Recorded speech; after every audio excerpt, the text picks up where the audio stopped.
Here come the teams. It's the United Arab Emirates against Iran on the final day of Group D.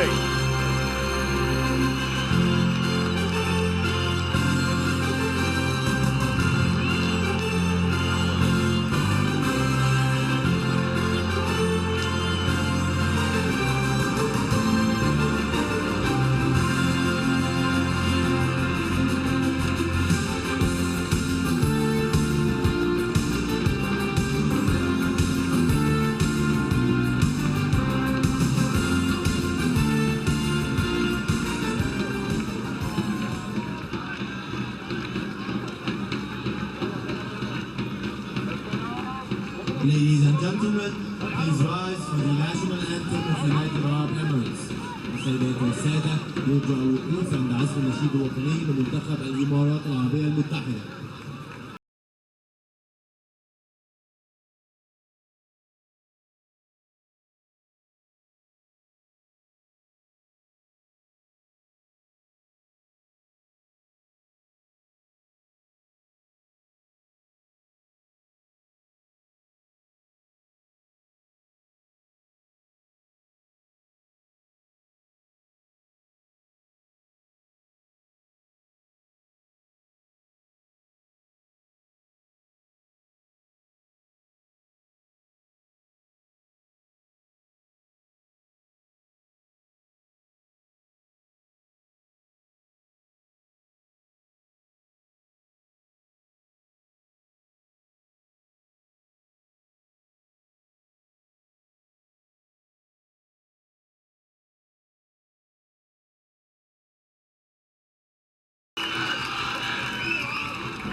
Now, the national anthem of the Islamic Republic of Iran. والآن مع النشيد الوطني لمنتخب الجمهورية.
Iran through, that second spot still up for grabs, but 3-1 won't go. So two nations out of Iraq, UAE and North Korea will be on the plane home tonight.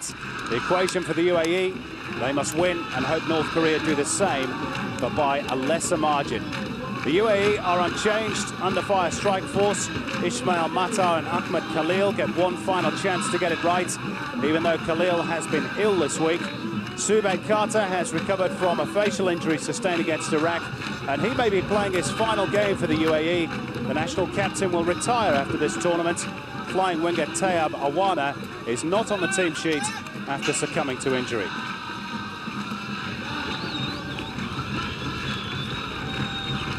Our referee today is Kim Dong-jin from South Korea. This is his third appointment at this Asian Cup, having previously taken charge of Qatar's win over China and Syria's shock defeat of Saudi Arabia. His assistants, Jong Hae-sang and Jang Jun-ho.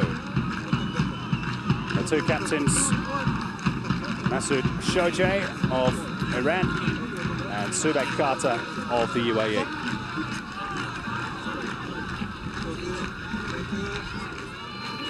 Well, as for Iran, they make 9 changes. Only fullbacks Haj Safi and Haidari started against North Korea. Osasuna striker Masoud Shojaei leads the team in the absence of Javod Nekunam. Former Bolton star Andranik Teimourian comes into midfield. And there's our first look at one of Iran's brightest young talents, 21-year-old Arash Afshin, who's scored goals for fun for the national under-23 side and for his club outfits, Fulad.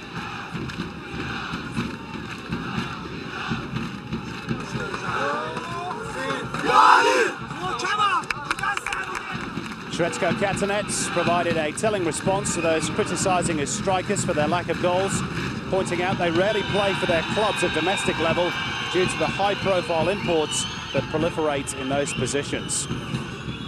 Afshin Gotbi is, of course, using today to prepare for South Korea in the last 8, a country where he spent 5 years working for the national team, first as a match analyst for Hus Hiddink's 2002 World Cup side, and then as assistant coach to Pim Verbeek.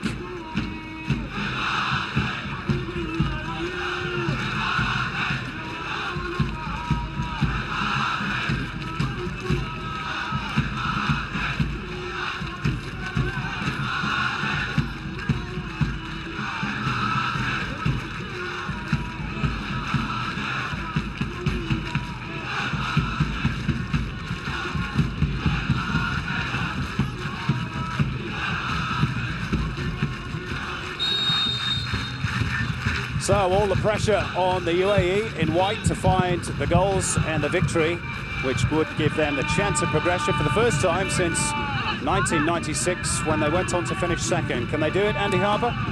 Well, they'll never have a better chance. I think that's the easiest thing to suggest, Simon. Iran won't run dead in this match, but having sewn up first place after the first 2 group games, there's no need for them to bust their gut and tell by the wholesale changes made by Afshin Gotbi that it's certainly about protecting injured players, potential suspensions, getting some miles back in the legs of Antonik Taimourian and Shojai. Yeah, looking forward to seeing him.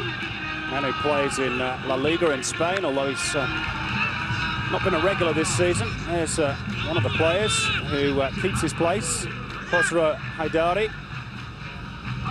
What I will say about the UAE is a very good 40-minute period in the opening game against North Korea. Then they lost their way completely, but they built on that for the match against Iraq.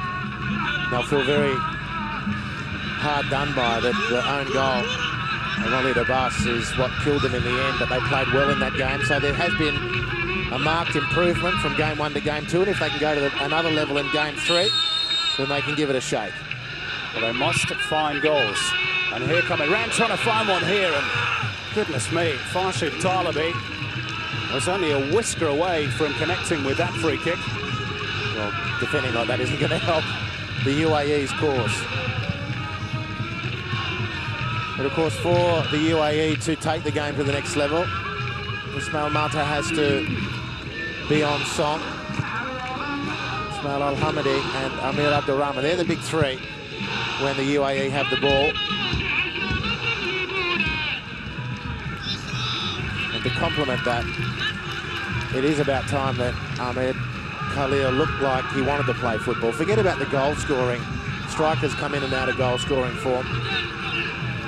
He just hasn't looked like he's had the interest levels to me.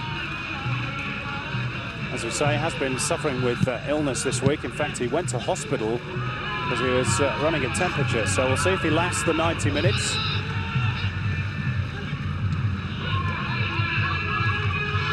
This is Iran playing in all red today, and they've released the exciting youngster Afshin, who apparently has blinding pace, but on that evidence, Walid Abbas has a bit more. Yeah, it was very, very exciting foot race between the 2. This guy on the ball's a key. Hamdan Al-Kamali. From attacking set pieces, you've noticed him in the first couple of games. He's got a real knack of getting on the end of crosses. Very good in the air. Final point and lead up to this game. Huge physical disparity between the UAE and Iran. It's a big team physically, this Iran team.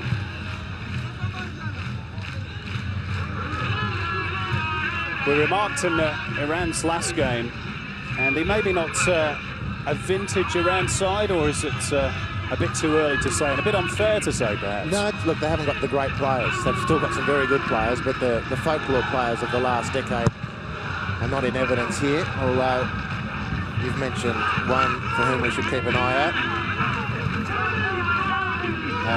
Afshin. But Coach Gotbi is referring to the dearth of youth development, structural issues in Iranian football. It seems very common in Asia. Indeed, one of the big challenges, Simon, for Asian football is to make sure that it builds the capacity of its clubs. There's Al-Kamal getting his attention. Much like African football, Simon, a lot of pundits excited about what Cameroon, etc. did. Led people to suggest that an African country would win the World Cup before the century turn. Well, the club structures in Africa don't help the football talent in Africa. And Asia has to make sure they don't make the same mistake. Plenty of passion for the game. But without club structures, you go nowhere. Just got a whack on the outside of the right knee, Hamdan Al-Kamali. Well, wants him back up on his feet as quickly as possible. Certainly Shrezko Katanets will. He is very much an integral part of this UAE side, nicknamed The Rock for his defensive displays. Fourth official having a quiet chat with Afshin Gotbi. Al-Kamali is back up on his feet.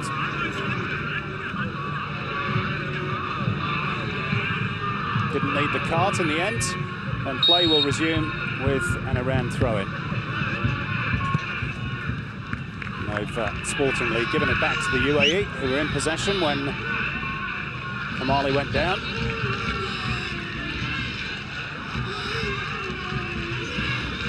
Just on that goal problem for the UAE, Andy. Not scored in the last 3 games and kept scoreless in 6 of their last 9 internationals. It is a real problem for them. It's a coach-killing problem, Simon, because a lot of this work they do, excuse me, to get up to the goal-scoring areas is really tidy. It's a lack of composure, and then, of course, it becomes a cumulative problem. The confidence drops the more you miss. Equally, things can turn quickly. Well, that was Ismail Matar putting the goalkeeper, Shaheb Gourdan, under pressure. Gourdan, who's fresh from playing in the Asian Champions League final for Zobahan, where they lost to Songnam of South Korea. Gets his chance tonight ahead of Mahdi Ramati. This is Khalid Sego. Dispossessed by Andranik Teimourian. And then threaded through. That's a beautiful ball for the onrushing Afshin. And again, it was Walid Abbas who was correctly stationed to make the intervention. Well, what about the turn and chase of Walid Abbas twice now? But it's clear they're looking to get Afshin in behind and use that pace. Still just 21. It's a beautifully threaded ball through from Mohamed Nouri. He made a difference for Iran. Came off the bench, game 2, really enabled Tim Melli to settle. It was an uncharacteristically unsettled first half. Korea DPR really got amongst them and disturbed their rhythm. Nouri came in and settled things down second half, much better for Iran.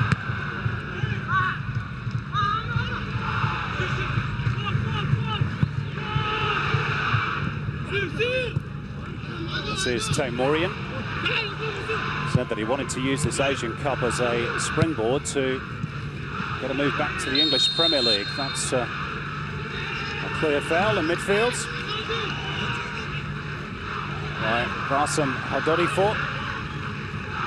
Had spells with Bolton and Fulham. Teimourian now back in Iran at the moment with Traktor Sazi. Now this is an awful long way out, but we know from recent experience that Subek Carter can really drive them. And he's tested the goalkeeper. That must have been 40 metres out. It was a brilliant hit. Now goalkeeper's been fouled on the edge of his box by Mata. That's a brilliant hit. And it thumped into Gourdan's chest with a late dip too, from my vantage point.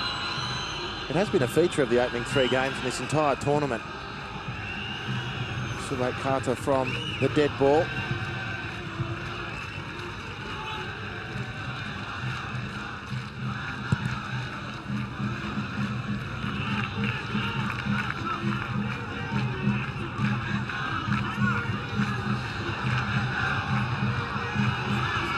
Afshin Gotbi in charge of Iran before he heads off to take over at Shimizu in the J-League, and UAE have given the ball away cheaply. This is Golami. Tidied up by Yusuf Jabba.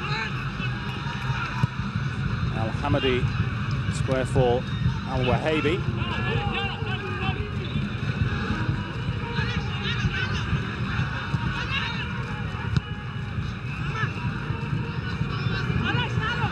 This is the UAE captain, Subek Carter.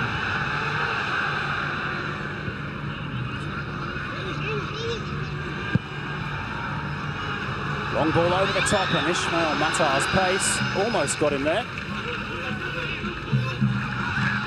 And I normally like to try and play through teams, the UAE, but good variation. And now this is Haidari making progress. Managed to pick out a teammate.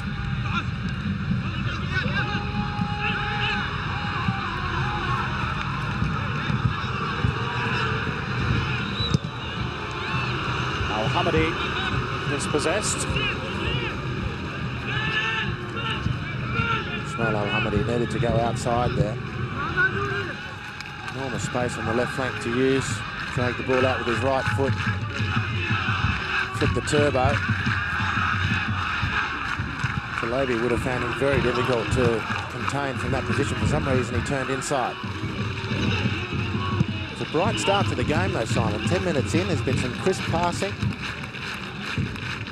Correctly called play on, in my opinion. The boot was high, but Tamurian did duck into the contest.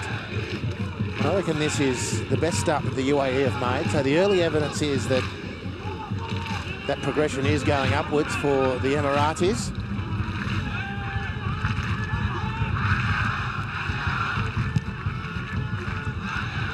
Al-Kamali drops here for Al-Hamadi. Might fall here for Al-Wahabi. Khalid Sabel just about manages to wrestle clear of the attentions of Shojai. It's probably too close to the goalkeeper. Yeah, it had no angle on it. It was just a pitch. A little pitching wedge from Subek Carter. It needed a little bit of tail, a little bit of curl to drag it away from the goalkeeper. Nevertheless, I'd maintain that the UAE's better approach is to keep the ball on the deck and keep within close proximity. Few players in the tournament who can keep the ball as well as Amir Abdul Rahman, the number 5. Yeah, he's a very neat and tidy player, isn't he?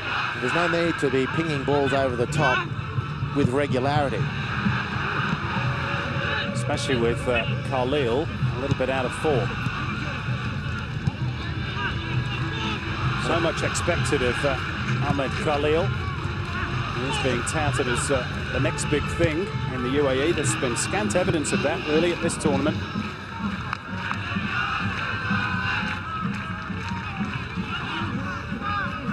And Sretsko Katanets's point about strikers not playing at club level is probably a good one.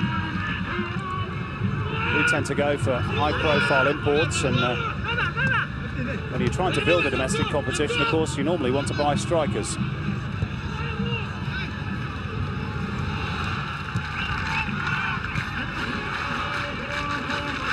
Shojai.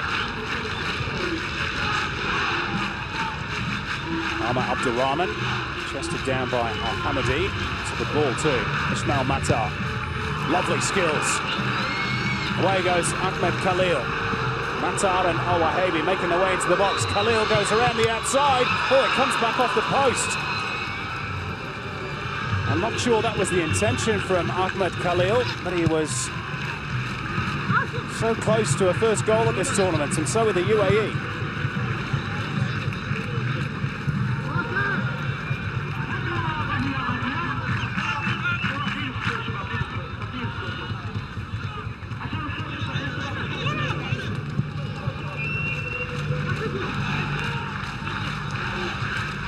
Shojai slaloming through the Emirati defence until he's unceremoniously fouled. Beautifully balanced player, Masoud Shojai.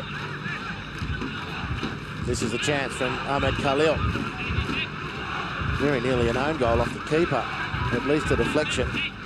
Just ran out of angle. The intention, I would suggest, was to cut the ball back to Ismail Mata. It was a beautiful setup from Mata, who received the ball from Amir Abdul Rahman. The two of them linking. It is more evidence of the best part of the UAE's game. Filled in left-footed. Khalid Sable is there. And now Al-Hamadi and the two men free on the right. And it's 2 against 1 here, if he can slip it through. Oh, it's a poor ball from Ahmed Khalil. And such was his disappointment, Andy. He was then on his heels when the ball came back to him.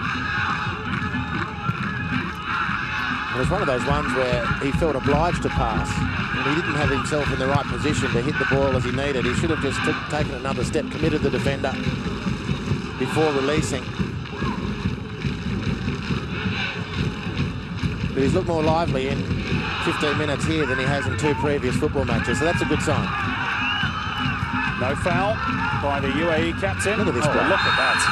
He is fantastic to watch, this guy, Ismail Mata. When he's on song, he can be a real handful. And we judge the golden shoe winner from the Under-20s World Cup in 2003. A very good reason.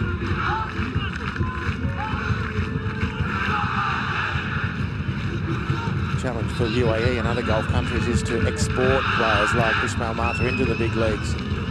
That'll be a sign, as far as I'm concerned, that they're ready to take the next level. Correct. There's no doubt that his talent would help him survive and thrive in a European competition. It's a question of his will, his hunger. Well, Ismail Mata at least did go overseas, technically, as we look again at Ahmed Khalil's shot that came back off the woodwork. He actually had a short stint here in Qatar with Al Sadd just down the road from here. Well, the point is a valid one, Andy, about moving to some of the bigger leagues. It's a problem that's prevalent with a lot of the Arab countries. They do tend to stay at home.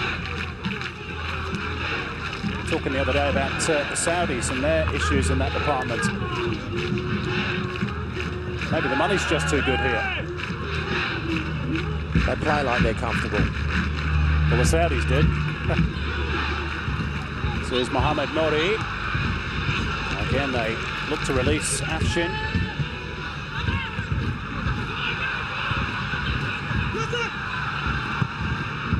Down the line from Yusuf Jaba. It's a good ball. Ismail Al-Hamadi, the flying winger for the UAE. Chips it in, looking for Ahmed Khalil. Drops for Mata. And he couldn't hit the target. Good attack. Another good attack from the UAE there in fine fettle today. Ahmed Khalil takes 2 defenders out with his positioning. The angle just too acute for Ismail Mata. He sliced his shot anyway. First touch, more than decent. But he snatched at the effort. I guess slightly panicking, realising that the angle was closing.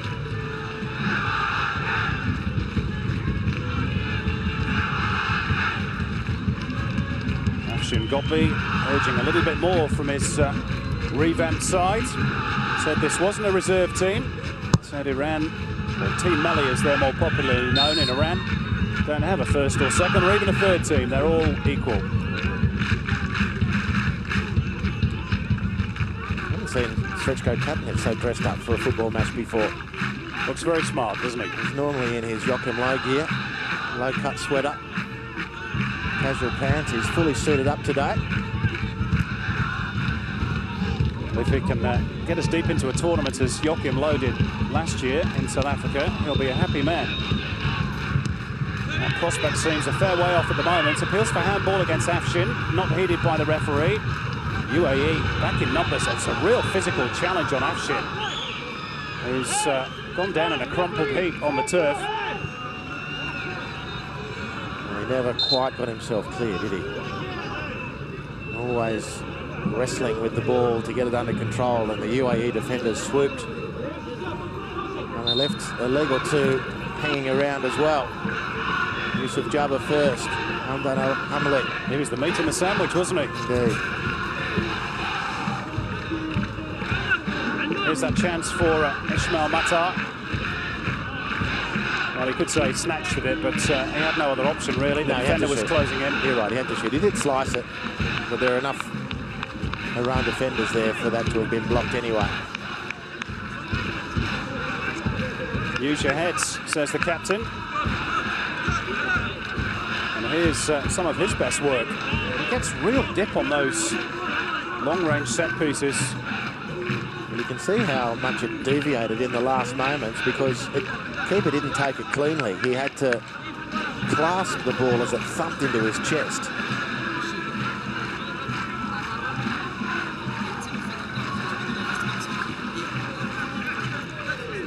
Now there's a bit of an issue with Hamdan Al-Kamali's boots.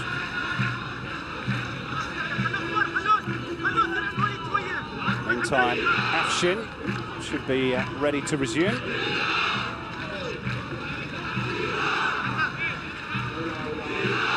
I wonder whether he's carrying a slight knock as well, the youngster Afshin. He's got a bit of strapping around his right knee and thigh area.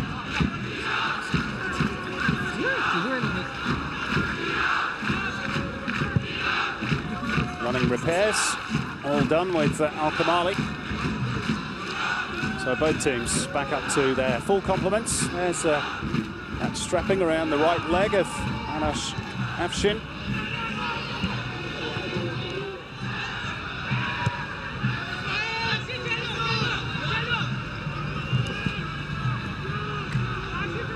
Now the UAE just leading slightly in terms of possession. They've had a couple of half-decent chances too.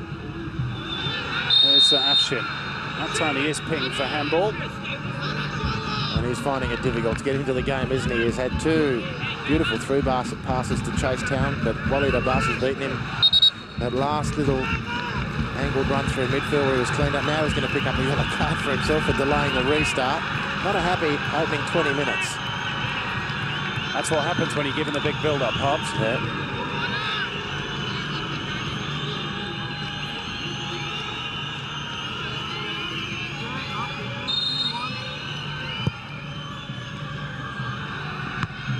And again, the goalkeeper couldn't take it first time.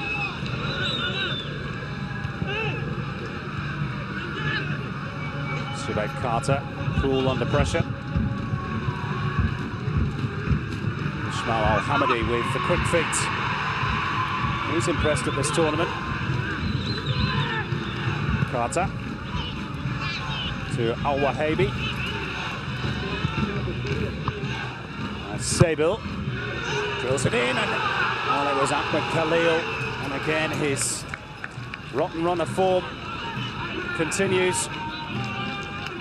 Oh, very good play in the lead-up. That's a poor header in the end. International level. Chances, particularly against Iran, a team that you've got a terrible history against. They're not going to come thick and fast. And that was a good effort for a striker at international level to be able to nail. But a good attack, another good build-up from the UAE. This has been their best opening period of any football match we've seen at this tournament.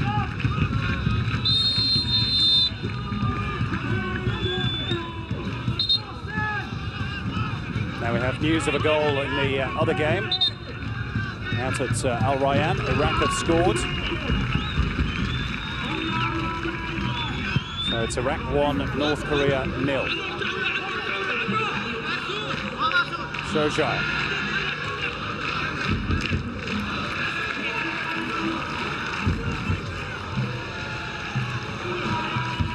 Masoud Shojai. Rumours linking him with a move to either Germany or England at the end of the Spanish season. Man nicknamed the new Karimi in Iran. All these youngsters have to live with these tags, don't they?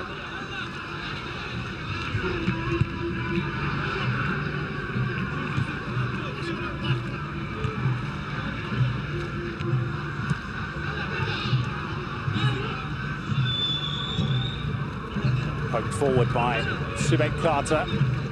Taimourian tidies up.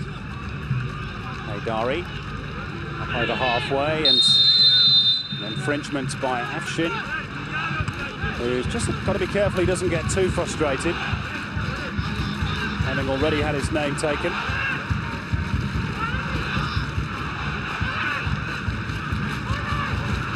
Clearly holding Yusuf Jabber back.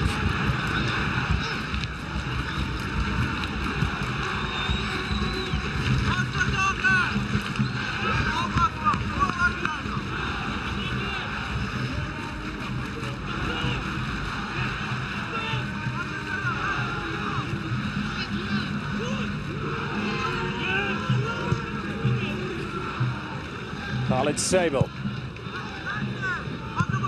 just pulled that attempted cross, and instead it's Iran on the counter through Masoud Shoja. And now Mohamed Gholami, but good defending, at least initially, from Al Kamali. Taimourian. Haydari. Afshin, good feet. Loses one defender and the second. Well, finally, he got a bit of clear air, Andy Harper. Yeah, well, it's taken to his 5th or 6th possession, but first real time he made good progress. Progress that is the anticipation that comes with this guy. He beat Walid Abbas for the first time in the game. Got inside Yusuf Jabber initially. Couldn't control the shot in the end, but that's an encouraging building block for Afshin.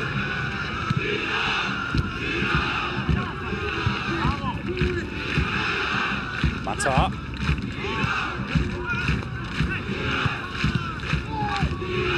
Ram player down injured on the sideline. So that's why the ball is put out of play. And I don't think Shretsko Cantonets will mind the physical approach by the UAE. There's everything to play for them. Of course, you've got to play within the rules, but even so, we saw an aggressive approach work for Qatar when they were almost down and out of the competition. Look, I don't think they've come anywhere close to pushing the laws of the game. They've just been committed. They've been pressing well. Well, in fairness, that was a little bit late from Matar, but at least they're not going to die wondering at this tournament's UAE. Some people suggested they were dark horses for this competition. Many others suggested Kuwait.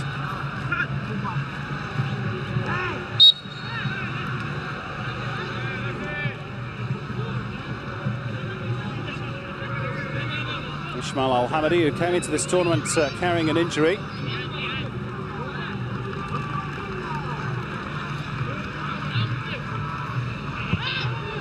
He's been one of the plus points for the UAE, as has this guy, Amr Abdurrahman.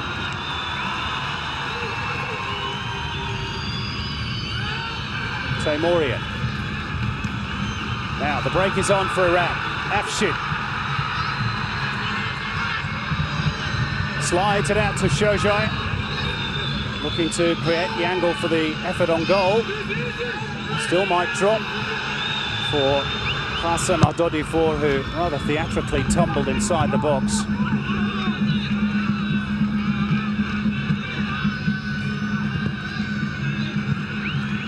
And here they come again, Team Melli. Haydari. Haj Safi. Oh, that's lovely. That's beautiful from Shojai.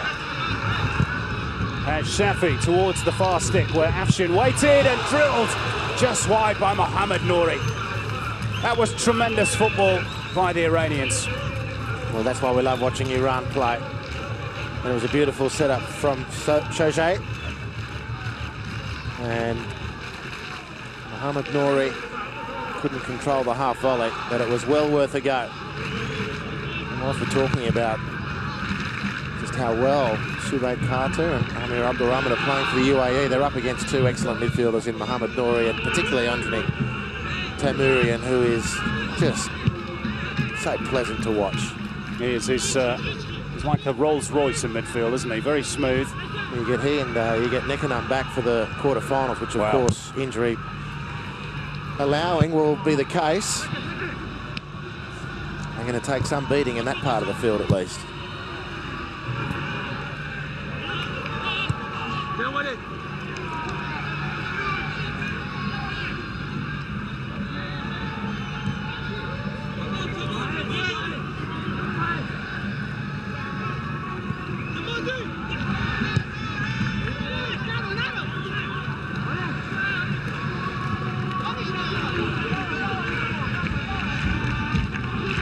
Al-Kamali looking for options. Little chip forward for Ahmed Khalil, who's being very tightly watched by Mohsen Bengar.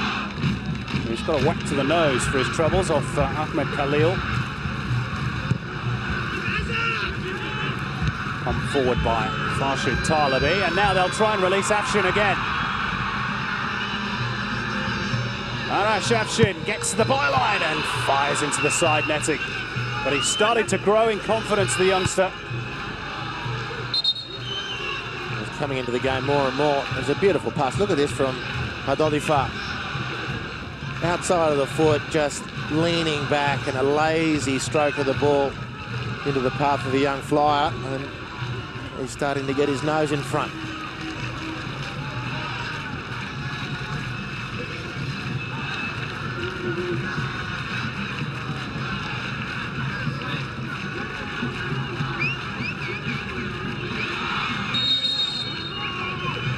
Half an hour played at the Qatar Sports Club. UAE 0, Iran 0. Iraq ahead in the other game. Now free kick for the UAE in Subek Carter territory. Danger here for Iran.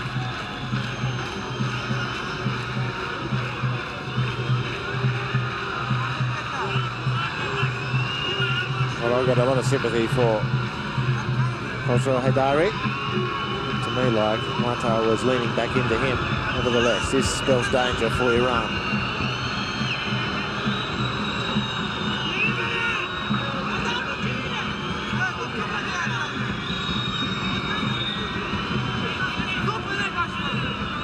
Well, if he connects with this one correctly, Subek Carter, even though it's Al-Hamadi placing the ball. In fact, Ahmed Khalil, my mistake. And watch out, Shahab Gordon. In fact, it's Khalil. Should have left it for the skipper. He can't take a trick at the moment, can he, Ahmed Khalil?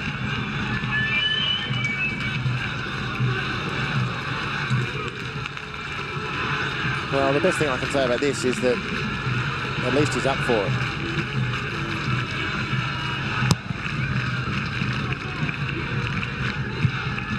Top goal scorer at the Asian Youth Championships back in 2008. Had a little bit of a nibble from Portsmouth a year later, but still no goals for him at this tournament. Here's Shojai. Nice tail to that cross, and discretion the better part of valour for Yusuf Jabba.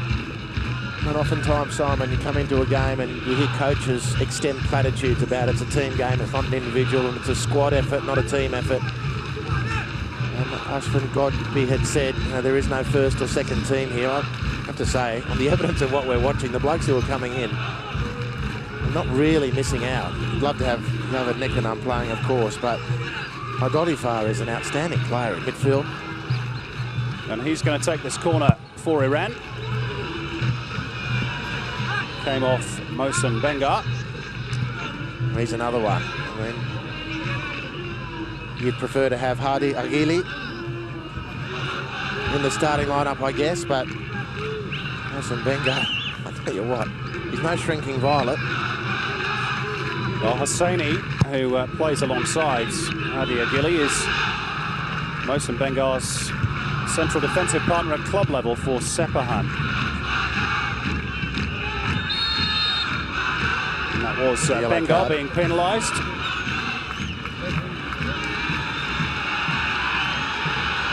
Second yellow card of the game. And the referee's pinged him for just reaching across with that elbow and forearm.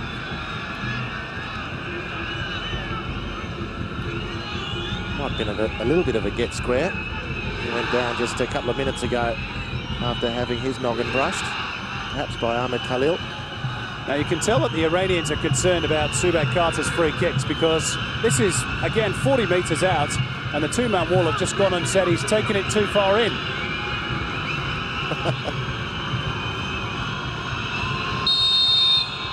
Here's the fast bowler's run up. Didn't quite connect properly with that one. His worst effort of the tournament. Well, gee, they're going to miss him when he retires, Andy. Yeah, he's been really good. It's been a feature of the tournament, Simon, the quality of central midfield work. I think the finishing on occasion has left a bit to be desired. The goalkeeping has been probably the worst aspect of collectively of the competition, and some dubious defensive partnerships around the teams. But in central midfield, a lot of good footballers.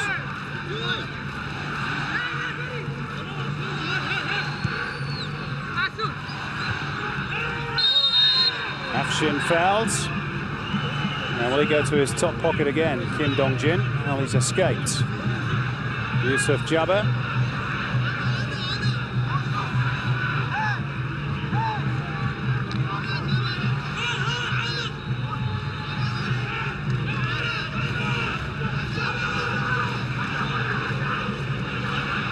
So will it be Haydari or Hadodifar to deliver? It's the right-footed Haydari this time.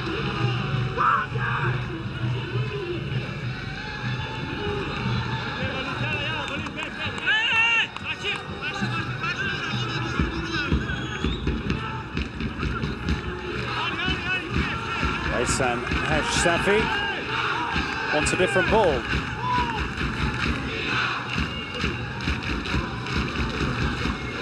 Shretsko Katanet's just pointing out that he's not to stray further down that line. Well, that didn't work, the change of ball. Although, I have to say, I'm not 100% convinced that you're allowed to jump in front of the person taking the throw as Ali Al-Wahabi did.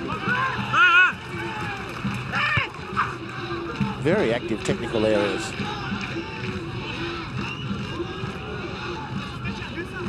That's what they're there for. Stress relievers, Andy.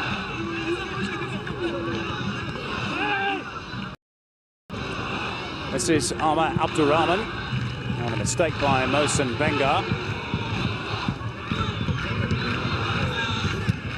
Now the switch for Iran. Afshin. Clipped the back of his heels. Al-Wahabi.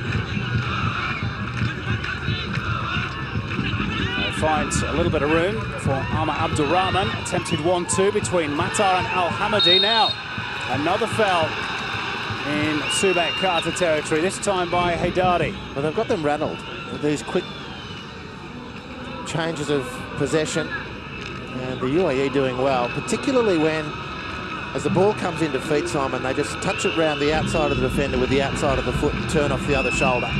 The Iranian defenders are split. They're going in different directions, and then they're playing a catch-up game as the ball looks to break through the space. And these last 2 or 3 occasions, that's where they've got caught short, particularly in this range.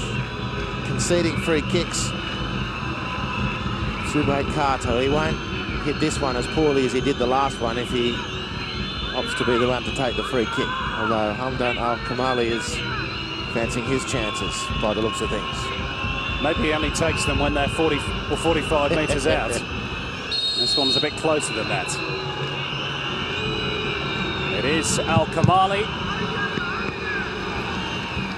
Well, perhaps he just can't get the required dip when it's closer in.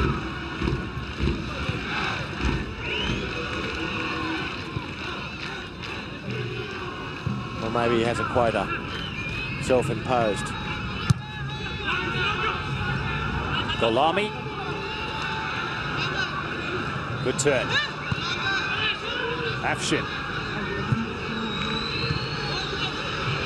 Mohamed Nouri making grounds, but instead Shoujai went for the shot and rather dragged that one.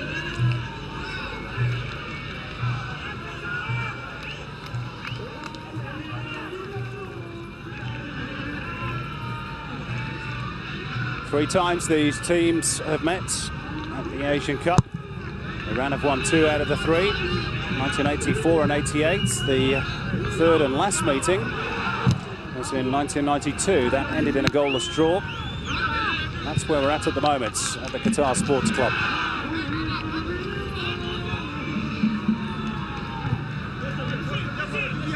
Both teams have had their sights of goal though. Maybe goalless, certainly not soulless.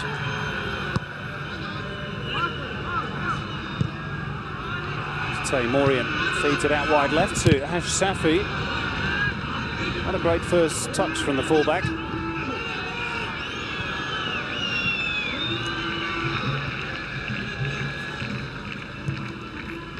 But still no sign of a goal for the goal-shy UAE.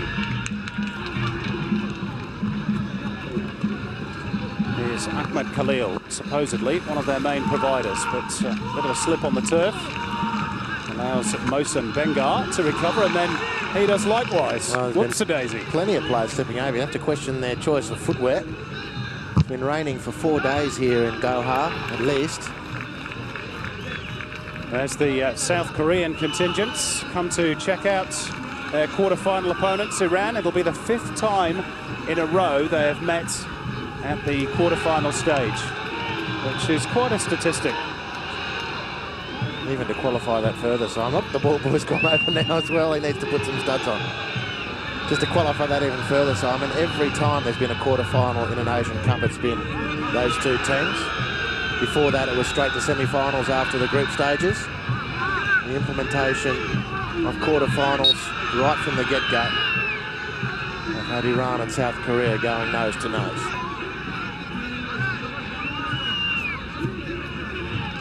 Four years ago, it was South Korea on penalties over Iran.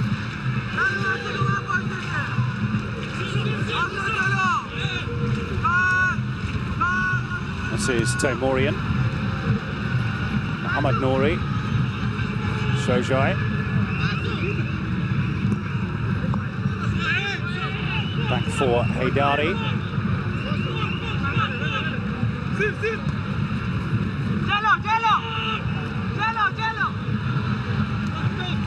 Farshid Talabi making some progress until that was halted by Khalil.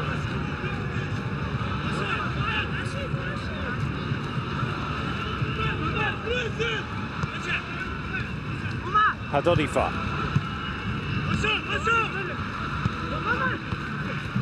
Nouri. Back for Mohsen Bengar. Possession almost equally split. Now Iran give it away. Subed Carter challenged illegally by Mohammad Nouri. Although some of these fouls could be considered a little bit soft. Yeah, they're only just, aren't they? Anyway, what is certainly true is the ref has a very firm and consistent grip on the game, so no one's losing temper. It might be partly down to the fact that Iran can't lose in this game. All the pressure on the UAE.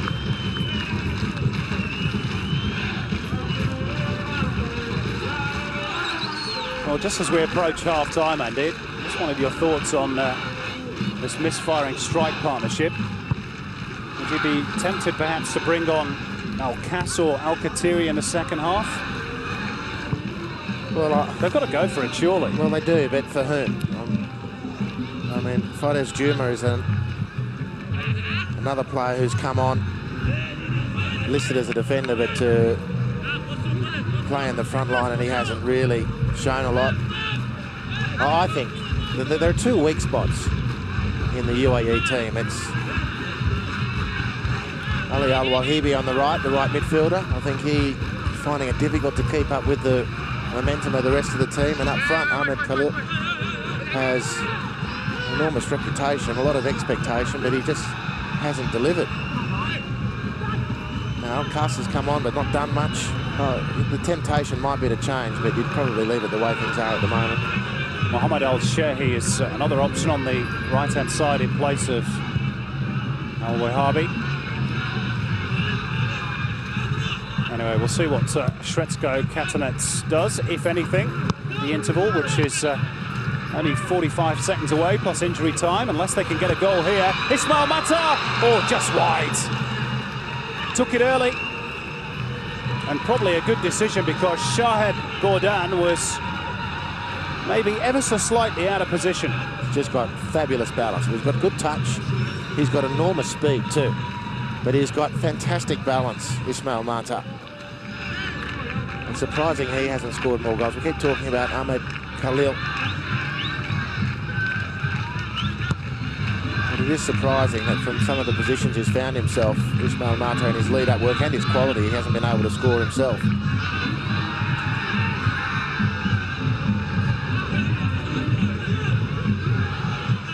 Ladies and gentlemen, there will be 1 minute of added time.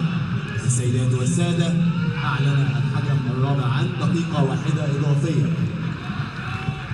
But if push Simon, the one change I might make is to replace Ali Al-Wahabi and bring on El Shamari, as you said. Down goes Ahmed Khalil. Shojai. Now Ghalami. Support arriving from Khosrow Haidari. Now break here for Iran, but Shojai just beaten to it by Al-Wahabi. Abdul Rahman running into trouble. And here come Iran again as the first half draws to a close. Might just be time for this to be taken. Iran seemingly in no hurry.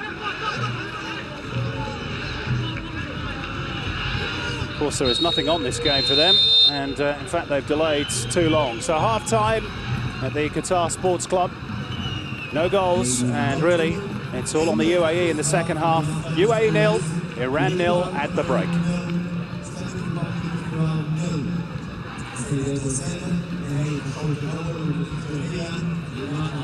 Well, Andy Harper, your assessments of the first 45. By and large, a really good half from the UAE. They've improved from game 1 to game 2, and now from game 2 to game 3. It's that cutting edge in the penalty area, which is not the sole reserve of the UAE. There's plenty of teams in this tournament that are suffering from the same malaise.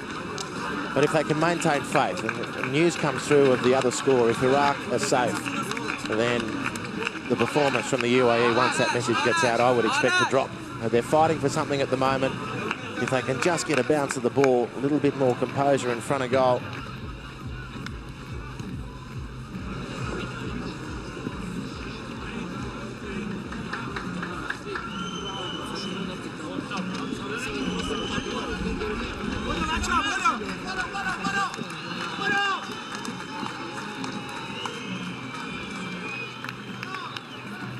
Welcome back to the Qatar Sports Club.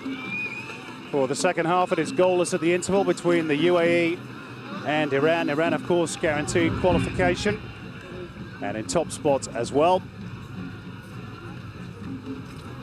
The UAE need to find some goals and hope for a miracle at Al Rayyan, where Iraq lead North Korea by a 0-0.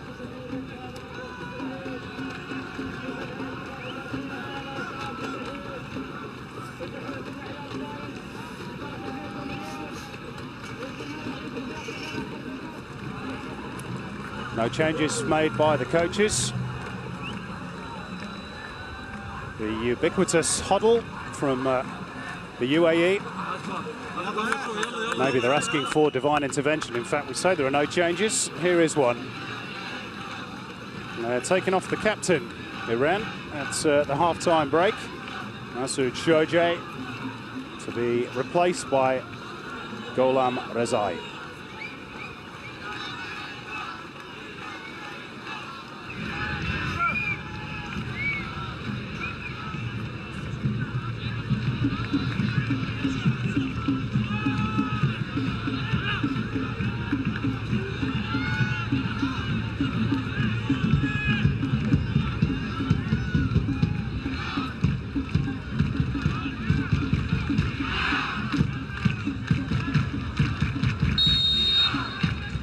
So the UAE have 45 minutes to try and rescue their Asian Cup campaign, with a little help from North Korea as well, of course. And, well, they've created a few chances, Andy Harper, but it doesn't look likely, does it? It hasn't. It hasn't. Unfortunately for them, it's a lingering problem. It is a problem that's built over time, and the confidence has ebbed away. But equally, it can change quickly. A bounce of the ball, one goal can ignite the UAE, of course. Things they can't control are what's happening at Al Rayyan. And if Iraq stay in front there, doesn't matter what the UAE do here. Not surprising there are no changes for the UAE. Catalan should be reasonably happy with that first half, and the only thing we can read into the substitution for Iran, Rezai coming on for Shojaei, is that the 45 minutes was all that was planned for the skipper for the day.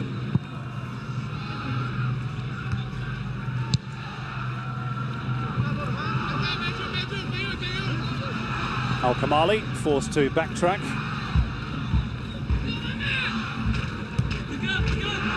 Rezai will play down that right-hand side. Scored, of course, on match day 1 against Iraq. It's a win that really sets the Iranians up for this group stage. Majid Nasser coming to claim. And the battle within the battle for both Korea DPR and for the UAE is to ensure that they don't finish the tournament without scoring a goal. Both teams with 0 yield in the first 2 games and 0 yield in the first half of game 3. It's not a pretty sight. Even the Saudis managed 1. Even the Indians managed 3.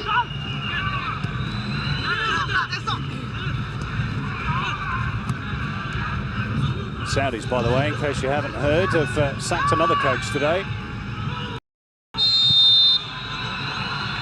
Nasir Al-Johar has been relieved of his duties after 2 games. That's a fairly high attrition rate, isn't it, for Saudi football? That's 2 coaches and 1 FA chief in 3 games. No news of any players getting the chop, however. Maybe that's to come later. A bit of attention required for Ehsan Haj Safi. Just caught on the way through by Amr Abdulrahman. Now, penny for your thoughts, Sretsko Katanets.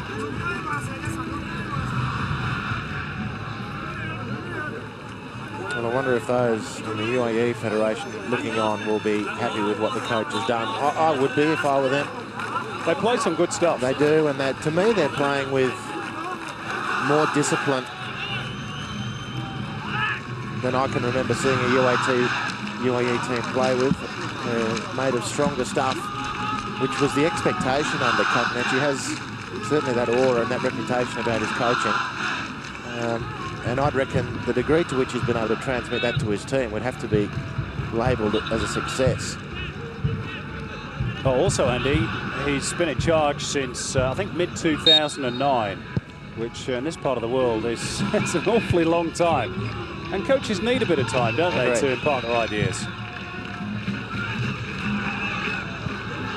It's Ahmed Khalil. We've got the backing of his coach prior to this game. This is nice build-up again. Amr Abdulrahman, is he going to have a go? Well, again, they perhaps delayed just a little bit too long. A bit frightened to shoot, perhaps. Well, this was shaping up. He's a very tidy player, but he's obviously completely out of his comfort zone around the D of the penalty area, because that was a waffle effort.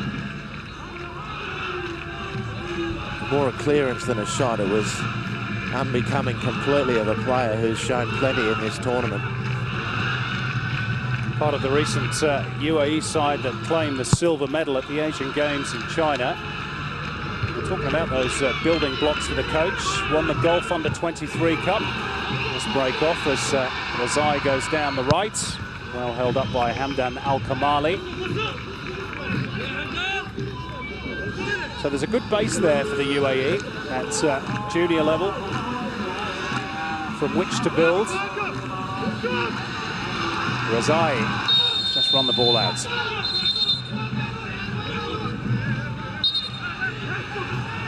Well, is he going to go to the top pocket there? He is. Oh, what a stupid yellow card to earn yourself only 5 minutes after coming off the bench for not giving the ball up. Totally needless. You do wonder, if anything, what goes through a player's head. There's clearly out of play. Clearly out of play. So just leave it. Just leave the ball and get back to your position. And the referee, quite within his rights to say, stop mucking around. Here's a yellow card. Thankfully for Rezai, he hasn't brought a yellow card into this match, so unless he picks up another one from here and gets sent off, he will be eligible for the quarter-final.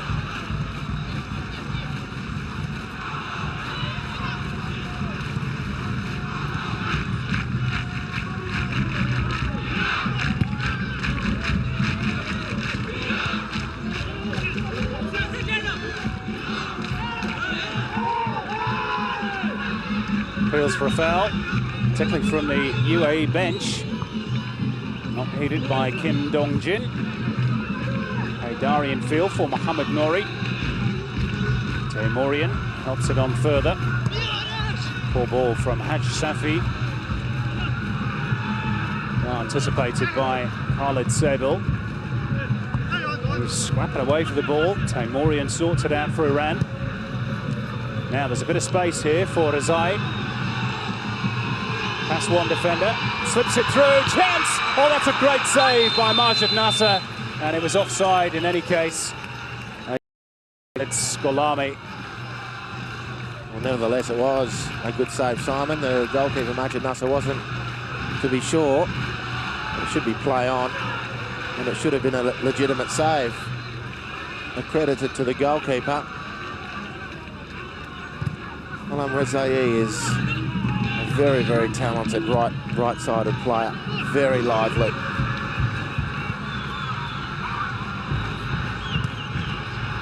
Matar down the line. Ali Al-Wahabi. Oh, he's given it straight back to Iran. Khalid Sabil halts their progress. Oh, that's clumsy challenge, really, by Al-Wahabi.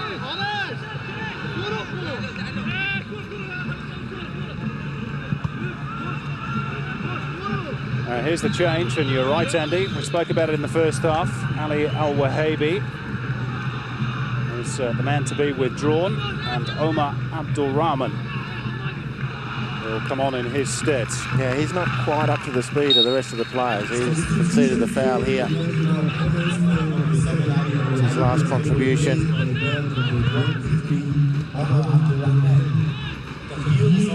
The question remains, of course, if Omar Abdul Rahman provides anything better in that right midfield position for the UAE. Well, he was voted the best young player in the UAE domestic league a couple of years ago. Still just 19, plays for Al Ain. Now, here's a chance for Iran through Golami. That's a good challenge from Al Kamali. An important challenge too.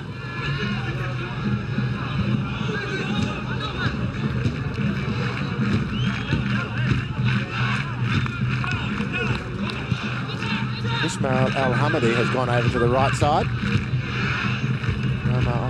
Abdul Rahman has moved into a more central attacking position.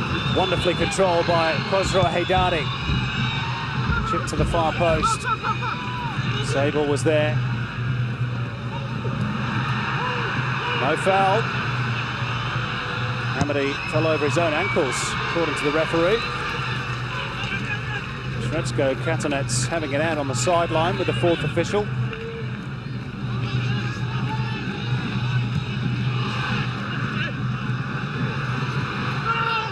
Well, again, the first touch from Ismail Al-Hamadi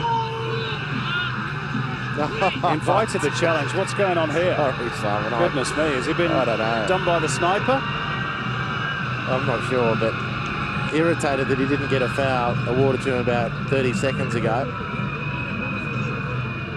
And he's leaving nothing to the imagination here. Firstly, it was his groin, and then it was his head. and now it's neither. That's Greg Laganis. Wait for it, here we go. Clear foul, no complaint. At that point, get up and play. I'm sure that's what most people watching would think. Surprise, surprise, he's up like a spring chicken now.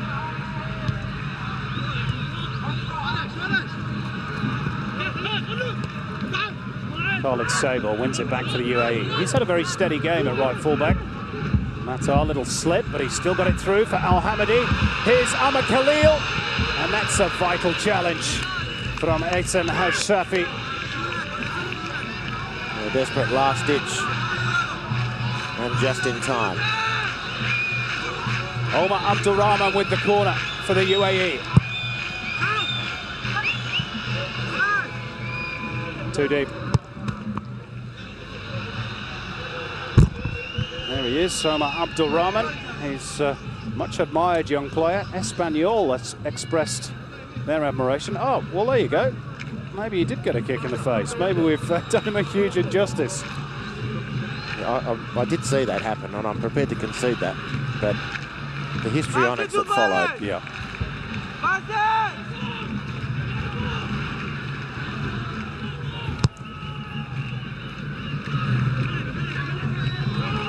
Razai. He's got rid of the fullback.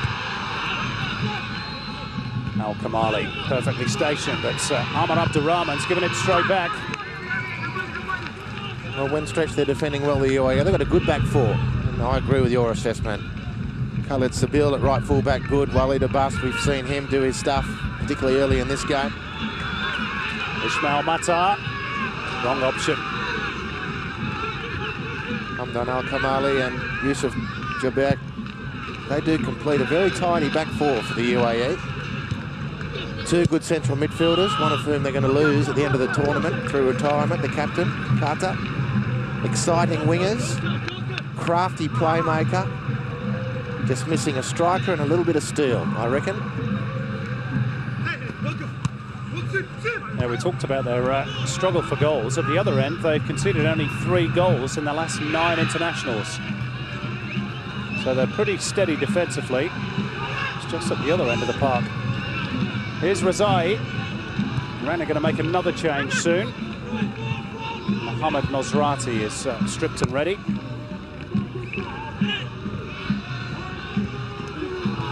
Razai. Good defending from Walid Abbas. Matar just trying to roll around Farshid Talabi. He was holding the jersey of the Iranian defender as well.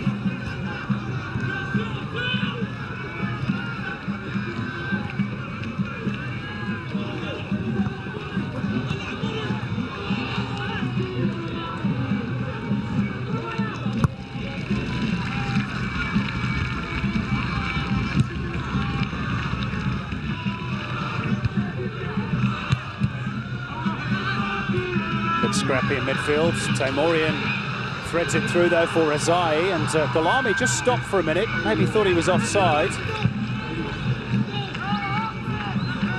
And that's a clear foul by Ahmed Khalil. And here's the change for Iran.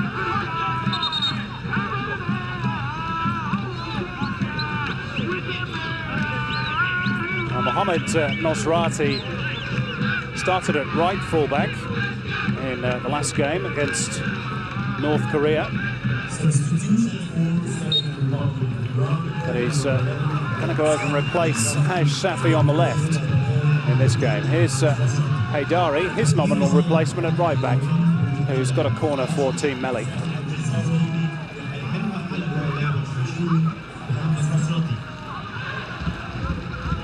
Good coverage from the skipper. He just senses that things are slipping away from the UAE. Iran too strong. An hour played, no signs that the UAE are going to strike as they need. Hadori fast corner.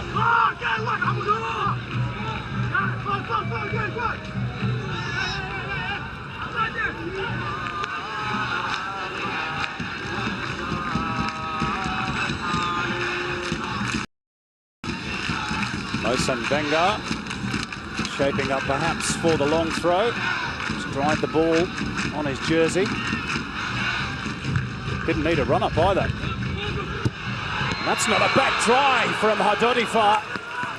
And a super stop from Majid Nasser. Yeah, he's doing a good job, Majid Nasser. He's had a couple of saves now he's had to make.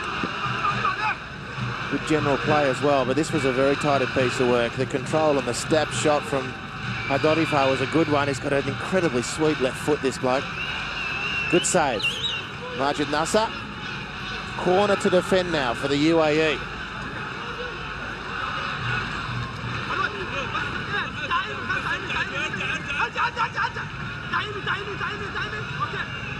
Majid Nasser, you can hear on the effects microphone, barking out the orders. Perhaps a key moment in this contest. A very deep one. That's good goalkeeping again. He's looked pretty solid, Majid Nasser. Part of that miserly defence, but cheap possession given away by the UAE. Mohamed Nouri is delayed too long. And immediately given straight back. Razai's ball in. Sadel away. Now Omar Abdulrahman. They can't get out of their own half at the moment, the UAE. Now they will.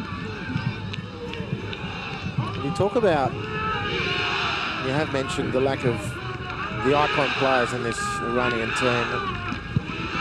Coded that as easy, Mardi Mardavikia. But if he's not cut out of the same cloth, it's a pretty similar factory. Gholam Rezai, very, very similar start. Now here's perhaps another opportunity for Iran, but Arash Afshin unable to bring the ball under control, and he's picked up an injury in the process too. Well, it's that strapped knee that's causing him trouble. He went down, collapsed really.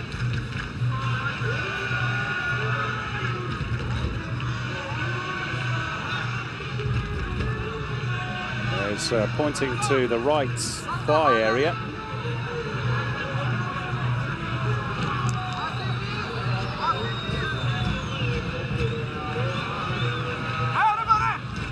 Well, there you go, cramp.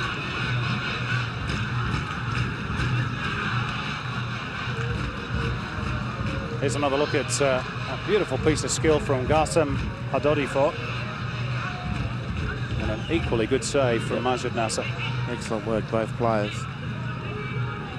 What I find hard to follow, Simon, is professional footballers 60 minutes into a game, perfect conditions, get cramp. And he's only 21. He's not even got age as an excuse. That was the next point, and he hasn't been playing.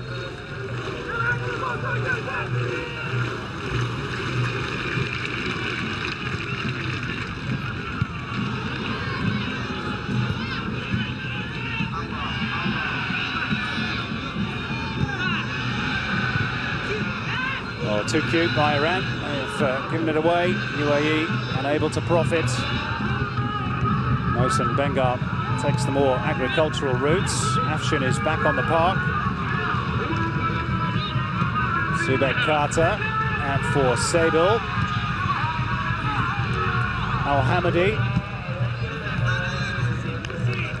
Corner ball.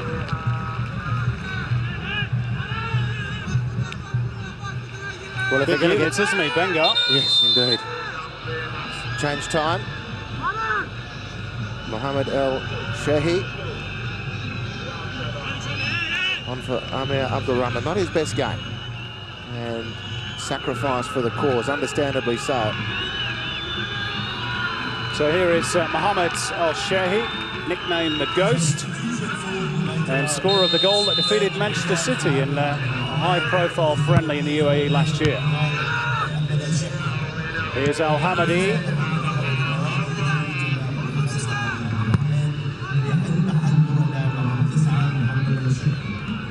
First touch for the new men. Yusuf Jabber.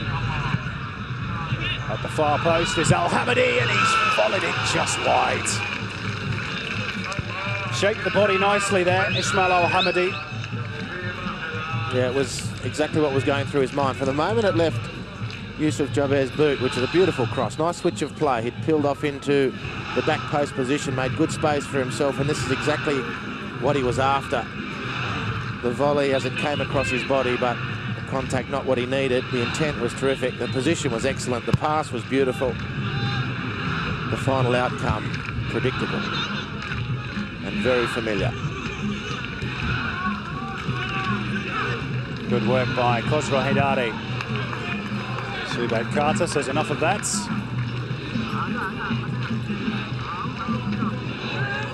Afshin Gokbi won't want to lose this game, even though they will finish top no matter what happens in the other game, where Iraq still lead.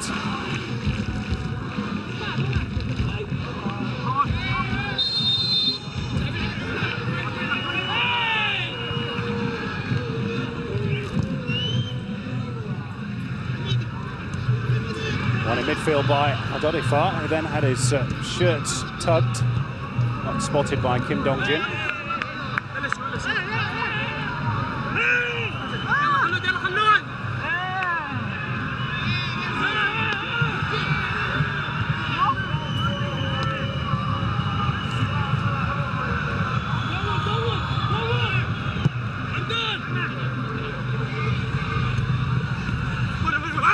Al-Hamadi.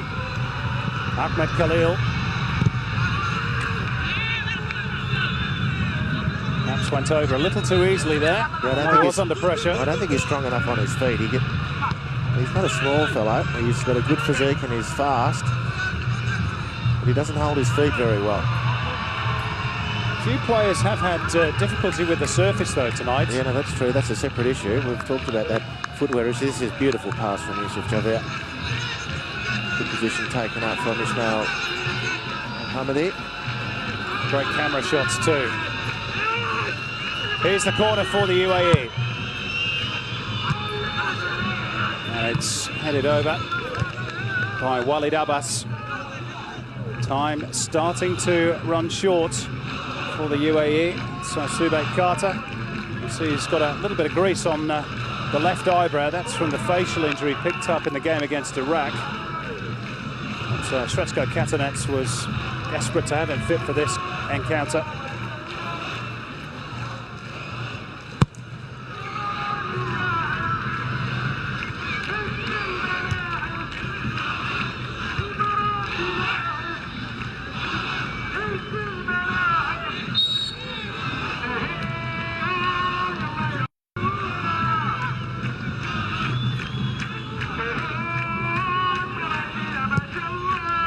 Al-Hamali's, or Al-Hamadi, I should say, his free kick.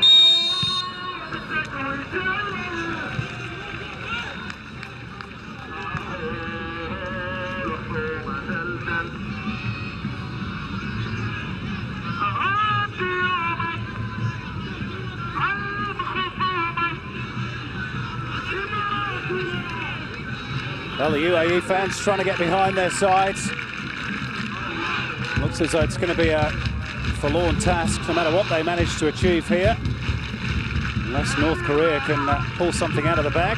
Ismail Mata trying to release Al-Hamadi, and that's good covering by the substitute Nosrati. Now with Hassan Adodifar. Lovely weight of pass. Razai.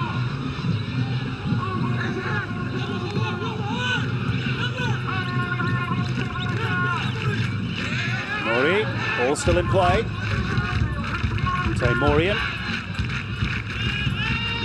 Adodifar, slide rule pass. There could be in here behind Iran. Razai! Oh, it's off the woodwork. Did it go over the line? Off the post the second time. And now they have scored through Afshin. It seemed as though the ball would not go in for Iran. But it's the youngster Arash Afshin who finally forced it over the line, and Iran leads. Well, in a lot of ways, as exciting as it was, it's a pity the first finish didn't finish this move, because it was just delightful to watch. Two headers, two crossbars, and then Afshin with the right foot. Moments ago, He was struggling with cramp, and now he's on top of the world. But what a super move. A super, super move from Iran. Beautiful run and cross from Ghulam Rezai, but we didn't get to see the wonder of the pass, and not for the first time this evening, from Qasem Hadodifa. Inch perfect weight and direction. Glorious touch with that left foot of his, and the attackers did the rest. Beautiful goal, Iran. And it's Arash Afshin's first international goal as a yellow card is issued to Khalid Sabel. And the Iran fans are in ecstasy. That's the reason why the yellow ticket's been given. But you're right, Andy. Wonderful football. Lovely pass from Hadodifa. Great wing play from Rezai. And the determination of Afshin did the rest. We'll take note. I mean, the likelihood is Yawad Mekanan will come back into this team. For whom, well, that's up to Gokbi, because Mohamed Dori, beautiful player. Tamurian will keep his place. Super experienced, great quality. But Hadodifa, I reckon that's probably the fourth such pass in this game where he's completely split open the UAE defence. He's gorgeous to watch. Yep. All left foot, but what a left foot. So was Maradona. Are you putting him in that class? No, I'm not falling for that three card trick. The Asian Maradona, the Bahraini Messi. Had enough of that. But he's a fabulous player in his own right. Rezai, who claims an assist for the goal. Haydari, Iran in the mood here. Out comes Majid Nasser, and he was taken out there by Afshin, and he wants revenge, the goalkeeper. Well, he's completely lost his head, Majid Nasser. He may well have been caught, but that's no excuse for the response. Absolutely not. The red mist has descended here. Completely lost his marbles, Majid Nasser. Well, he's made an international incident out of this. That until I see a replay, I'll remain convinced that a striker is entitled to go for that cross. And I hope the referee isn't intimidated into doing anything untoward here, unless, of course, I've missed something. The ball was hung up in the air. If your striker doesn't go for that, I'd be asking questions. Goalkeeper came, strong, committed, has had a very good game as a good goalkeeper. And I hope that's where this finishes. Well, the referee's gone across to get a bit of advice from his assistant. And it all sparked into life very quickly, that, didn't it? Just a run-of-the-mill challenge between goalkeeper and striker, but Majid Nasser, as soon as he hit the turf, he was back on his way. And I tell you what, if Afshin hadn't been protected by a teammate, I think Nasser would have gone for his throat. So the goalkeeper's now down, requiring attention. Well, go figure. All of a sudden, he's hurt. Well, perhaps he knows what's coming. Well, this will be very... Ball hangs up, keeper comes, striker's allowed to go for that. Majid Nasser is angry but not hurt there. He's calmed down but is hurt now. Well, it looks as though he's trying to get out of the way, unless I'm misreading that situation. Well, look, I agree with you, Simon. But I hope the referee isn't backed into a corner here by the way the players have behaved.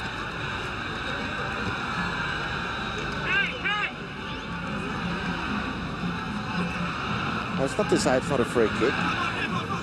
He's trying to get out of the way, isn't he? Indeed. He's entitled to go for that ball. It wasn't quite going to get there. The keeper showed commendable athleticism and bravery to come.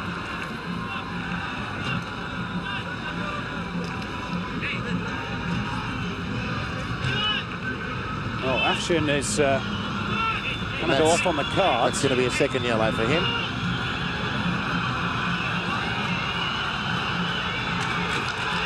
Very disappointing. Ridiculous. Absolutely ridiculous. And he's been pressured into that, the referee. And the goalkeeper, who started all of that little furore, has got away scot-free. Well, I think that's very poor refereeing. Oh, he has got a yellow. Okay. But to me, Andy, there's nothing in that challenge that warrants a yellow card. Irrespective of the yellow card for Majid Nasser, which is deserved for the way he carried on, I think Afshin required a yellow card for that. The referee thinks it's careless. Fair enough. And it's a yellow card. But I agree with you. I think it was an incident made. Very disappointing. The goal scorer's off. Iran are down to 10. It'll be small consolation for the UAE, who need to score at least 2 here, and who need Korea DPR to pull one out of the hat at Al Rayyan. Well, Ahmed Khalil's tournament looks as though it's over, and it has been a bitterly disappointing tournament for the youngster that's had rave reviews in the build-up to this Asian Cup. He's not managed to score and really looked off his game, and in his stead is Syed Al-Qatiri, 22-year-old from Al-Wada, who makes just his second appearance at this Asian Cup. Ladies and gentlemen, today's official attendance is 5,012. Official attendance, just over 5,000 at the Qatar Sports Club. Yusuf Jabba trying to tee one up. Al-Hamidi trying to shake. Oh, and that's a horrible collision of legs. Not intentional by either player.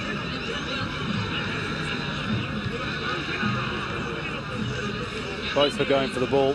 Well, the bark was worse than the bite. Beautiful cross, Yusuf Jabba, another good player in UAE's defence.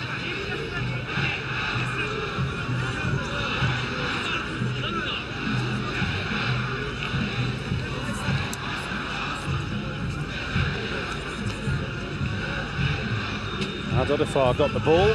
Al-Hamidi got the boot. But it's the UAE who are about to get the boot from this competition, unless they can conjure up 2 goals from somewhere, and North Korea can do likewise. There's Arash Afshin's stats before he was sent off, the goal scorer. If you want more on those stats, visit the AFC official website. Just whilst we've got a break, Andy, the crowd figure confirmed today, just over 5,000. There's been quite a lot said and written about the low crowds at this Asian Cup, but in all honesty, as you watch a replay of the goal again, they've been a lot better than they were 4 years ago in Southeast Asia. And I think they should still be better. I mean, it's 5,000 listed. You take the Iranian contingent out of that, who are here in huge numbers. They're well over half, which means there might be a couple of thousand Emiratis here, which I think is enormously disappointing. I mean, as with Qatar the other night, the host country, their team's tournament hopes are on the line. They could do with a little bit of support. They haven't got much.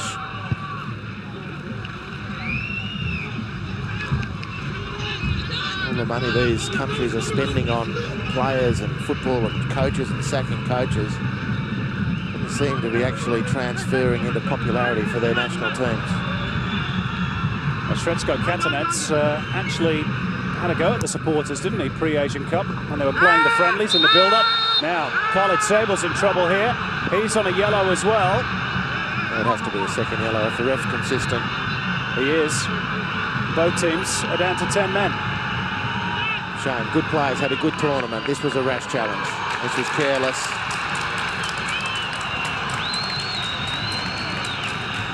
The tackle that didn't need to be made, really. And it's a pity for the youngster. He has caught the eye. Very impressed with him.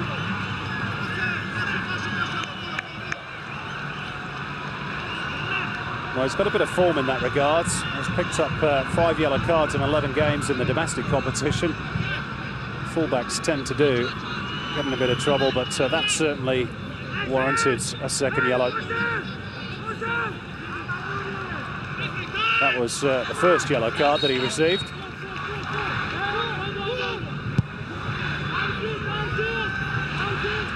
Quickly followed by a second. So the UAE's man advantage, Andy, didn't last too long. It's been that sort of tournament for them. Well, it has. You know, staring down the barrel, 11 to go plus stoppage time. There'll be a little bit of that. Of 3 games, no goals. hugely disheartening. And I think he has done a good job. He's building this team. They're tough to beat. He's just finding it tough to get them to win.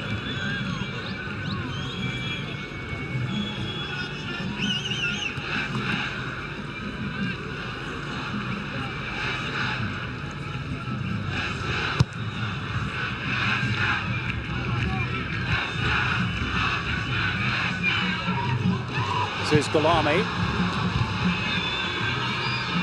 Taken away from him by Walid Abbas.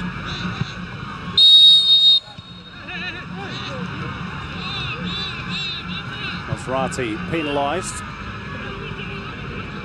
Climbing and holding. Ismail Matar. It's only 5'6", Ismail Matar. So it was bound to look a little clumsy. But it looks all up for the UAE. Had that little spell at the start of the second period in particular. Now they put some pressure on Shaheb's Gordon's goal. Well, their midfield stopped in the second half. It's the centrepiece of what they do when they're playing well, but it's just stopped in the second half. Good soft touch by Rezai, but good defending by Hamdan Al-Kamali to deny Gulami the goal-scoring opportunity. Al-Shehi, Al-Hamadi. Somehow he's dug it out. Subek Carter, whose international career is fast reaching its conclusion.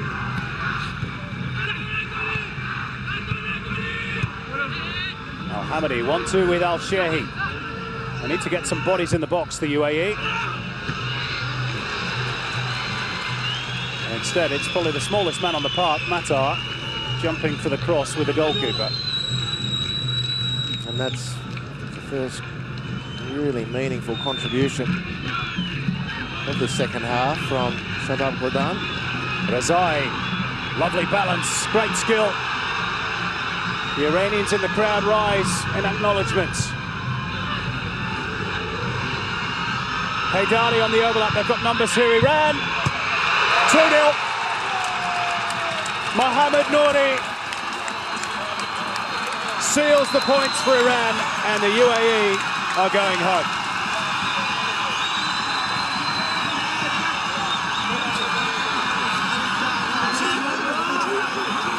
Well, it's effectively a dead rubber for Iran.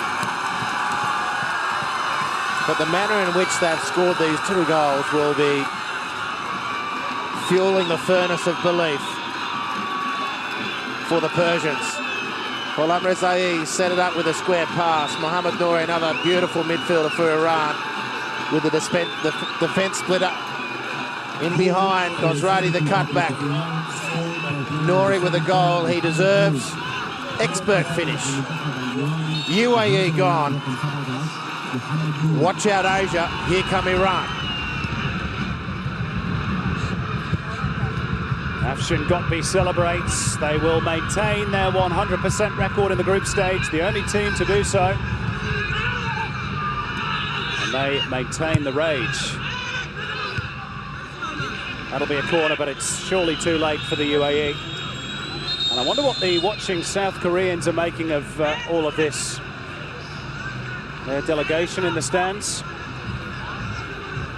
Iran are going to make their third and final change. Mohamed Gulami is going to be replaced by Reza Nourouzi, who's on for just his second cap, the Foulad's midfielder. And this guy scored 12 goals in 11 games this season for Foulad.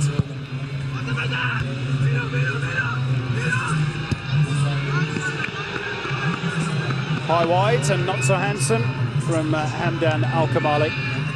And some of the Emirati supporters, Andy, are leaving already. Well, they're voting with their feet. A lot of their compatriots voted, I guess, with their feet by not turning up in the first place. The team, unfortunately, has played without a lot of support, but up until the last 10 minutes, I think this has been their best performance. Now, if they could have jagged another point along the way when they were in games, let's not forget, there was an own goal deep into injury time, which lost them the match against Iraq. And had that not occurred, I know you can't dwell on the ifs in football because you'd go crazy, but they came into this game with a better position on the scoreboard, on the competition table. This performance, which has been their best, might have helped them kick on to another level. Ismail Matar. Well, a save for the cameras, really, from Shahab Gordon. Was under no pressure. Neither was Al-Hamadi, but he's conceded a goal kick. But all those ifs aside, they've played like the team that they've shown us to be, and that is one that can't score goals. Keeper barely tested today. I think he got a bit of a bruise on his breastbone because of the free kick from Subat Kata early in the first half. Since then, he hasn't really had a lot to do.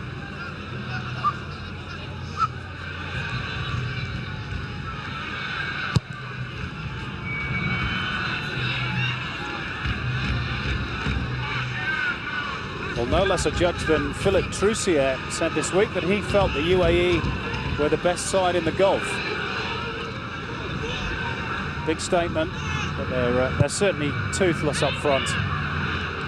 3 games at a major tournament, no goals, at least not yet.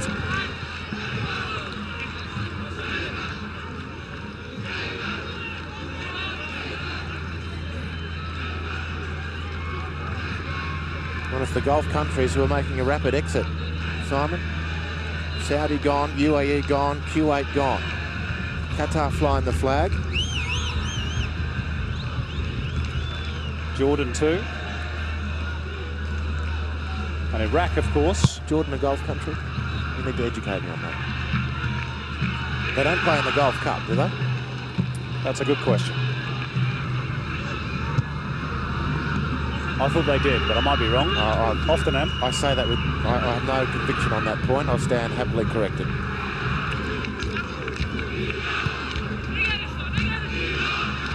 But Iraq look to have second place sewn up. Iran have certainly got this game sewn up, and they're going in search of more goals. Bit of a bad bounce there, actually. Denying a substitute, Norozi. Al-Hamadi has been a willing runner today, but again he slips over at the vital moment. And it looks as though it will be Iraq against Australia, Andy. A repeat of their clash from 4 years ago. Interesting. Of course, they faced each other in round 3 of World Cup qualifying for 2010, and all the recent exchanges, it's Iraq who's had the better of the Socceroos. Even though Australia, in that World Cup qualifying campaign, won one, lost one. That match in Brisbane at Suncorp Stadium, where Australia did win, courtesy of a Harry Kill goal. Beautiful finish. That was another day when Mark Schwarzer saved Australia repeatedly. So Iraq will feel confident about that matchup. Australia will be stirred by it for some measure of revenge. Get into the business end of this, what has been a really good football tournament, this Asian Cup in 2011. It's only going to get better when the knockout matches start. And there's been parts of the performance to enjoy from the UAE, but they are within minutes of heading for home. Here's Rezai, they look for a third goal, but they won't get it. Norozi sliding in. The dying embers of the group stages, this 2011 Asian Cup. Going to see Iran top their group with a 100% record of success. Is there consolation for the UAE? Not yet. Matar, and just gave a little nudge and conceded the free kick. Well, they fought till the end, which would be pleasing for Catnats, the coach, if he can find anything pleasing out of 3 straight losses, no goals scored, 4 minutes of stoppage time. In fact, they did get a point in the first game. Oh, of course. Against North Korea, but yes, the point is still valid. No, you're quite right. An oversight on my part of focusing on the no goals scored.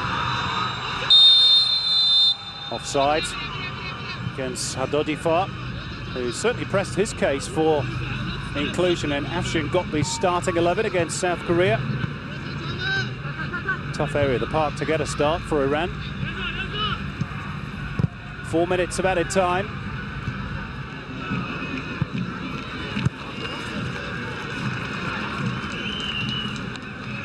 And we've enjoyed aspects of Ismail Matar's play as well. Some wonderful touches. Very gifted player. I think he's symptomatic of where they're at the moment. So good up to a point, and then you look at the quality of the Iranian team, and he can't take the UAE to that next level. Rezai onside. Can they get a third goal? The keeper's narrowed the angle. And Narotsu just unable to turn it towards goal. He's saying to his teammate, you should have played it earlier. I don't think he had an opportunity. I agree with him. Rezai's not having it. The two of them not having a bit of it. I agree with him. It just didn't sit for him. But it's a measure of the hunger of the Iran team that they're looking to push for the third.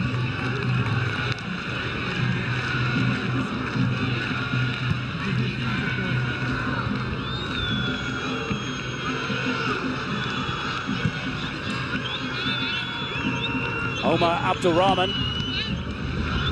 Matar, nicely cushioned header. Al-Hamadi back on the left flank now, cutting in and driving and forcing a save out of Shahab Gordon at last. Well, that's as good as we've seen from them as far as efforts on goal.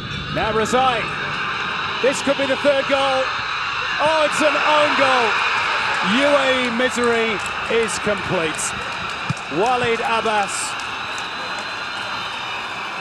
Well, he can't be blamed for it. He just ran into the ball, really. And that just sums up the tournament for the United Arab Emirates. 3-0 for Iran. Without wishing to put too fine a point on it, Walid Abbas needs to steer clear of the ball on or about 93 minutes of a football match, because it was his own goal against Iraq. And it's so unfortunate for one of UAE's better that he's got back-to-back own goals. The game's dead. It doesn't count. It's just embarrassing. With the way the game has run to its conclusion, Iran clearly a 2 or 3 goal better team. As that gulf in experience and class has really told. Well, at least one UAE player has got on the score sheet, and he scored twice, Andy, unfortunately. Both in the wrong net.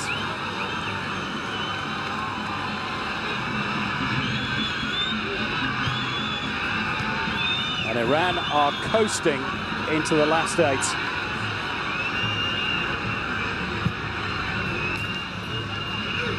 Ironically, that goal came on the back of the UAE's most convincing strike on goal. A very quick counter-attack. Well, Rezai was away. Walid Abbas obliging with the final touch. 30 seconds to go. Still the UAE desperately trying to score their first goal of the tournament. Omar Abdulrahman. But try as they might, it just won't happen for the UAE. And this man has been sensational off the bench. Rezai.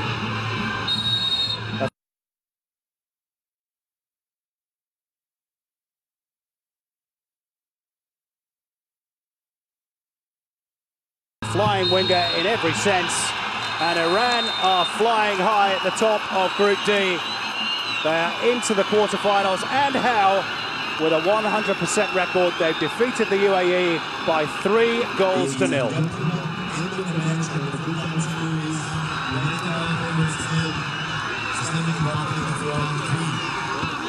Well, Andy, they said it was a second team for Iran. Yeah. Not bad, eh? Very impressive. Very, very impressive. You know, this was as well as the UAE have played in this tournament. They ran out of steam at the end as probability and hope evaded them of qualifying for the quarterfinals. and Iran just went on with the job, and this is a huge confidence builder for them. They'll be feeling good after 2 consecutive wins, confirmation that Iraq has defeated Korea DPR by a goal to 0. And they're superb, Iran, today, against a handy team, but a team that is struggling to break its own glass ceiling, the UAE. Not so Iran. They know what the game's all about. They've won the tournament 3 times, although not so for 35 years. And they're shaping up as a tough one to beat for 2011. Yeah, 1976 was a long time ago. The era of flared trousers, at least in the West, and long hair. And 1 or 2 of the Iranians still have the long hair, but this current vintage for Team Melli will perhaps feel on the back of this performance that they can shake off that hex that has cursed them for so long. And the South Koreans watching their delegation in the stands might just be a little nervous after witnessing what they did today. Well, what a game that's shaping up. I mean, all the quarterfinals, really, by definition, when you get to that point. Iran in this form, South Korea in the form they've shown. I mean, that's a matchup worthy of a final in itself. As for the UAE, they head for home with a solitary point and no goals scored.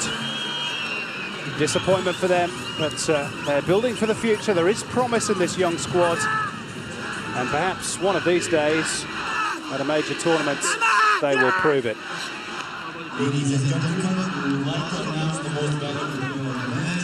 Sponsored by Samsung. The recipient of today's award is player number 14,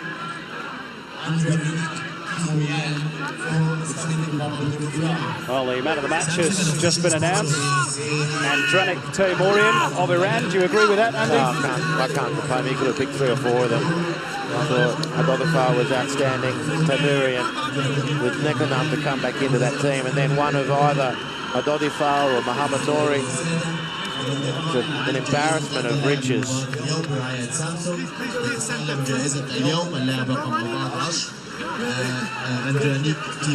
Well, there he is, getting his prize. And photographs being taken.